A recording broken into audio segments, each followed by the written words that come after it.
I'm the developer of linguistic genomics, which was the first platform on which you could determine the intent of communication rather than the literal artifact of communication.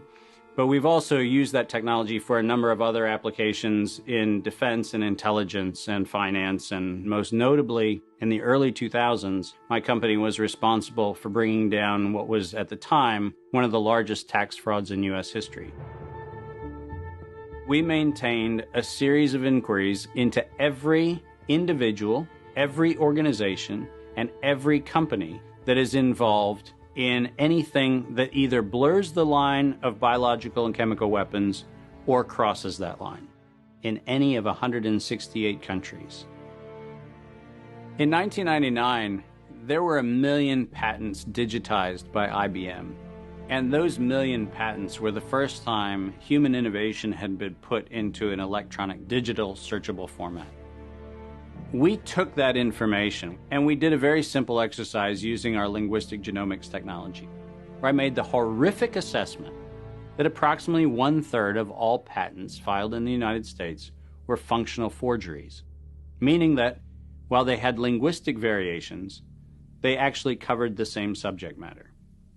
In 1999, patents on coronavirus started showing up, and thus began the rabbit trail. March 2003, panic grips Hong Kong as a deadly new virus sweeps through the city. In 2003, the Center for Disease Control saw the possibility of a gold strike, and that was the coronavirus outbreak that happened in Asia. They saw that a virus they knew could be easily manipulated was something that was very valuable, and in 2003 they sought to patent it. And they made sure that they controlled the proprietary rights to the disease, to the virus, and to its detection, and all of the measurement of it.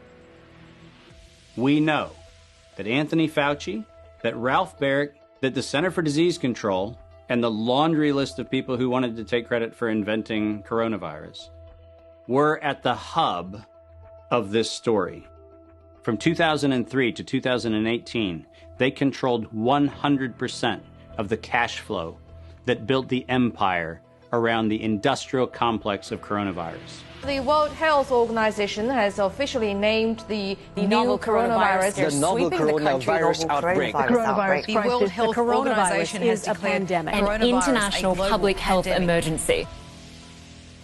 While we know that the coronavirus manipulation started with Dr. Ralph Baric in 1999. The major characteristics of SARS, MERS, and SARS coronavirus 2. It's a good way for you. Ralph Baric is the researcher at the University of North Carolina, Chapel Hill, who's famous for his chimeric coronavirus research.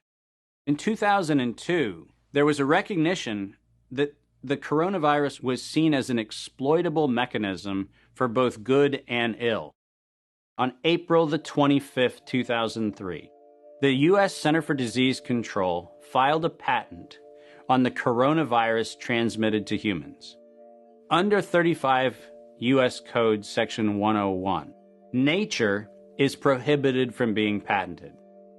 Either SARS coronavirus was manufactured, therefore making a patent on it legal, or it was natural, therefore making a patent on it illegal. If it was manufactured, it was a violation of biological and chemical weapons, treaties, and laws. If it was natural, filing a patent on it was illegal. In either outcome, both are illegal. In the spring of 2007, the CDC filed a petition with the Patent Office to keep their application confidential and private. They actually filed patents on not only the virus, but they also filed patents on its detection and a kit to measure it. Because of that CDC patent, they had the ability to control who was authorized and who was not authorized to make independent inquiries into coronavirus. You cannot look at the virus, you cannot measure it, you cannot develop a test kit for it. And by ultimately receiving the patents that constrained anyone from using it, they had the means, they had the motive, and most of all, they had the monetary gain from turning coronavirus from a pathogen to profit. Developing and owning a coronavirus vaccine has become a biotech arms race with political overtones. This vaccine gold rush is starting to bother me. Gold rush. Let's keep that in mind. And so somewhere between 2012 and 2013, something happened.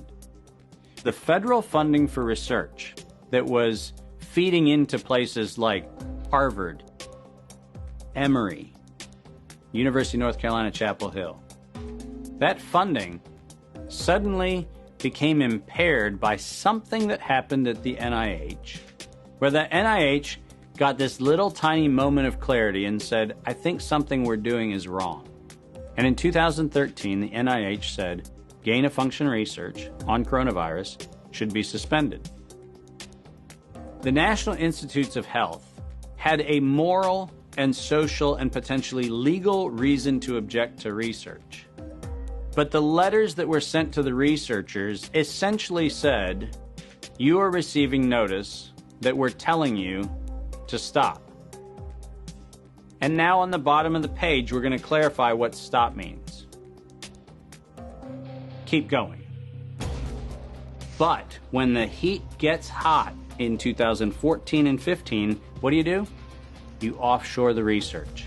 You fund the Wuhan Institute of Virology to do the stuff that sounds like it's getting a little edgy with respect to its morality and legality. But do you do it straight way? No.